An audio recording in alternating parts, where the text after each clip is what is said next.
சக்தி சனி அழகு தமிழ் கவிதை கழகத்தின் காலை வணக்கம் உங்கள் அனைவருக்கும்.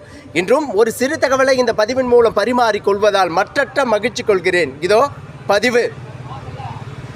ஒரு நொடி பொழுதில் எதுவும் நிகழ்ந்து விடலாம். இயற்கை நினைத்து விட்டால் நாம் நம்மை காத்துக்கொள்ள பறவையாய் பறந்து விடலாம். சிறகுகள் முளைத்து விட்டால் அந்த வானமும் மண்ணும் இன்னும் இணையாமல் இருப்பதால் இடைப்பட்ட இடத்தில் நம் வாழ்க்கை எனும் பயணம் தொடர்ந்து கொண்டு இருக்கின்றது சிறப்பா. யாரோ பலர் இந்த இயற்கை மீது இன்னும் பற்றுகளை கொண்டு நேசித்து கொண்டு இருப்பதால் பல பேர் வாழ்க்கை இதனுள் பயணித்து கொண்டு இருக்கின்றது. என் உறவுகளே, இயற்கையை இன்று முதலேனும் நேசிக்க தொடங்குவோம்.